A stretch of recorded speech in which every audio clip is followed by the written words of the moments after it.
ಧರ್ಮಸ್ಥಳ ಚಲೋ ನಮ್ಮ ನಡಿಗೆ ಧರ್ಮದೆಡೆಗೆ ಅನ್ನೋ ಘೋಷವಾಕ್ಯದಡಿ ಬಿಜೆಪಿ ಮಾಡಿದ್ದ ಧರ್ಮಯಾತ್ರೆ ಇದೀಗ ಹಲವು ಗೊಂದಲಗಳ ಗೂಡಾಗಿ ಮಾರ್ಪಟ್ಟಿದೆ.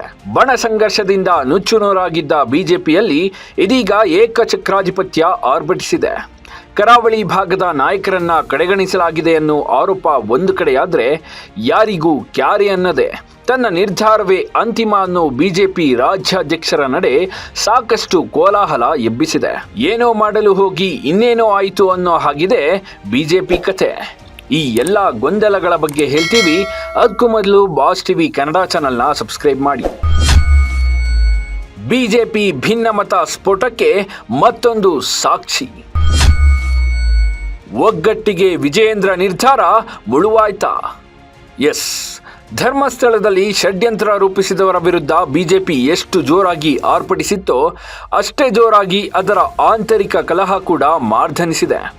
ತಪ್ಪಿತಸ್ಥರ ವಿರುದ್ಧ ಹೋರಾಡುವ ಭರದಲ್ಲಿ ತನ್ನಲ್ಲೇ ಸಾಕಷ್ಟು ಎಡವಟ್ಟು ಮಾಡಿಕೊಂಡಿದೆ. ಈಗಾಗಲೇ ಹಿಂದುತ್ವದ ಪರ ಧ್ವನಿ ಎತ್ತಿದ್ದ ನಾಯಕರನ್ನ ಕಡೆಗಣಿಸಿ ಅವರಿಗೆ ಭಾಷಣವನ್ನೂ ಮಾಡಲು ಅವಕಾಶ ಕೊಡದೆ ನಿರ್ಲಕ್ಷಿಸಿರೋದು ಆಡಳಿತ ಪಕ್ಷದ ನಾಯಕರ ಬಾಯಿಗೆ ಆಹಾರವಾಗಿದೆ. ಹೀಗಿರುವಾಗ ವಿಜಯೇಂದ್ರ ತೆಗೆದುಕೊಂಡ ನಿರ್ಧಾರಗಳಿಂದ ಬಿಜೆಪಿ ನಾಯಕರು ಕೋಪಗೊಂಡಿರೋದು ಬಯಲಾಗಿದೆ. ಎಲ್ಲವನ್ನ ಪೂರ್ವಭಾವಿಯಾಗಿ ಯೋಚಿಸಿ ಆಯೋಜಿಸಿದ್ರೂ ವಿಜಯೇಂದ್ರ ಅಂತಿಮವಾಗಿ ತಲೆ ಕೆಳಗಾಗಿಸಿದ್ದಾರೆ ಅಂತ ಆರೋಪಿಸಲಾಗ್ತಿದೆ.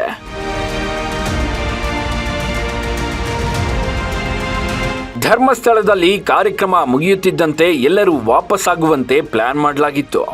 ಆದರೆ ಕೊನೆ ಕ್ಷಣದಲ್ಲಿ ಸೌಜನ್ಯ ನಿವಾಸಕ್ಕೆ ಭೇಟಿ ಕೊಡುವಂತೆ ವಿಜಯೇಂದ್ರ ಸಂದೇಶ ರವಾನಿಸಿದ್ದು ಹಲವರ ಅಸಮಾಧಾನಕ್ಕೆ ಕಾರಣವಾಗಿದೆ. ವಿಜಯೇಂದ್ರ ವಿಷಯ ತಿಳಿಸುವ ಹೊತ್ತಿಗಾಗಲೇ ವಿ ಸುನೀಲ್ ಕುಮಾರ್, ಪ್ರಹ್ಲಾದ್ ಜೋಶಿ, ಆರ್ ಅಶೋಕ್, ಚಲವಾದಿ ನಾರಾಯಣಸ್ವಾಮಿ ಎಲ್ಲರೂ ಬೆಂಗಳೂರಿಗೆ ಹೊರಟಿದ್ರು.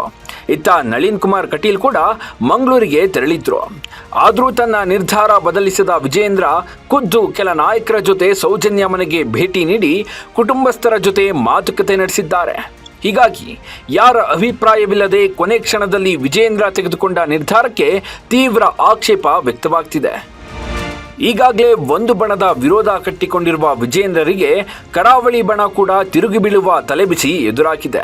ಮೇಲ್ನೋಟಕ್ಕೆ ಸಮಯಾವಕಾಶದ ಕೊರತೆಯಂತ ಗೋಚರಿಸಿದ್ರೂ ಇದೊಂದು ವ್ಯವಸ್ಥಿತ ಸಂಚು ಅಂತಲೇ ಆರೋಪಿಸಲಾಗ್ತಿದೆ. ಅತ್ತ ಕಾಂಗ್ರೆಸ್ ಕೂಡ ಇದನ್ನೇ ಲಾಭವಾಗಿಸಿಕೊಂಡು ಲೇವಡಿ ಮಾಡ್ತಿದೆ. ಇದು ಹೀಗೆ ಮುಂದುವರೆದ್ರೆ ವಿಜಯೇಂದ್ರರ ಸ್ಥಾನಕ್ಕೆ ಕುತ್ತು ಬರುವ ಸಾಧ್ಯತೆ ಇದೆ ಅಂತಲೂ ಹೇಳಲಾಗ್ತಿದೆ.